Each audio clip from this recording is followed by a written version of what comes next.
Hello everybody, welcome to my channel doctor Neha talks homeopathy. तो आज हम लोग बात करने वाले हैं थायराइड के ऊपर।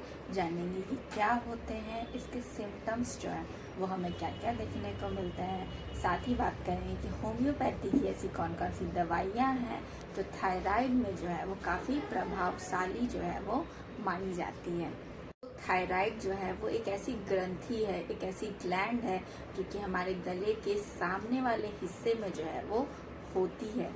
ये जो है वो मेटाबॉलिज्म, एनर्जी लेवल और जो है वो बॉडी टेम्परेचर को जो है वो कंट्रोल करने वाले हार्मोन्स को जो है वो रिलीज करती है।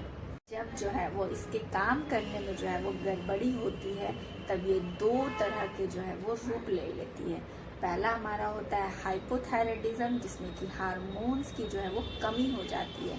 दूसरा हमारा होता है हाइपरथायराइडिज्म, जिसमें हार्मोन्स का लेवल जो है वो हाई हो जाता है। होम्योपैथी में जो है वो थायराइड का जो इलाज है वो व्यक्ति के शारीरिक एवं मानसिक जो है वो लक्षणों के आधार पर जो है वो किया जाता है। तो पहले हम लोग बात करते हैं हाइपोथायराइडिज्म के ऊपर। इसमें क्या होता है कि शरीर में जो थायराइड लेवल है वो जो है वो कम हो जाता है, जिसकी वजह से जो काम करने का रफ्तार है वो भी जो है वो धीरे हो जाता है। लक्षणों की बात करें तो वजन का बढ़ना, हर वक्त जो है वो थकावट का महसूस होना, ठंड जो है वो ज़्यादा लगना, बाल झड़ना, स्किन का जो है वो ड्राई होना और पीरियड्स जो है वो अनियमित होना यानी कि इरेगुलर होना, ये सब जो है वो हमें हाइपोथायराइडिज्म में जो है वो देखने को मिलता है। बात करते हैं हम लोग हाइपोथायराइडिज्म के कुछ होम्योपैथिक मेडिसिन्स के ऊपर, जो हाइपोथायराइडिज्म के केस में जो है वो बहुत ही प्रभावशाली जो है वो मानी जाती है। तो हमारी पहली मेडिसिन आती है कैलकेरिया कार्ब।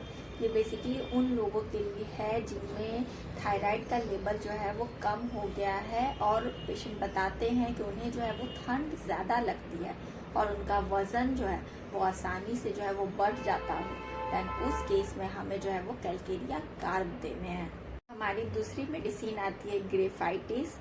जब हाइपोथायराइडिज्म के साथ जो है वो पुरानी कब्ज हो या फिर जो है वो स्किन की शिकायत हो, यानी कि स्किन प्रॉब्लम जो है वो किसी भी तरह का अगर हुआ हो, देन उस केस में आप जो है वो ग्रेफाइटिस मेडिसिन का जो है वो प्रयोग कर सकते हैं।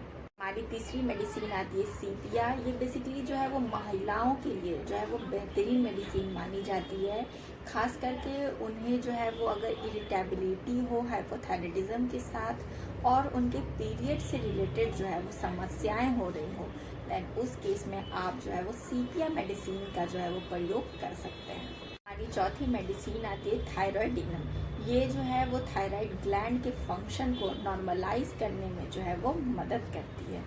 लेकिन ये सारा मेडिसिन लेने से पहले आप अपने किसी निजी फिजिशियन से ज़रूर कंसल्ट कर लें, या फिर आप जो है वो मेरे साथ अपना अपॉइंटमेंट जो है वो बुक कर सकते हैं, क्योंकि जो इसका डोज और पोटेंसी होगा वो पेशेंट के अकॉर्डिंग जो है वो सेलेक्ट किया जाता है।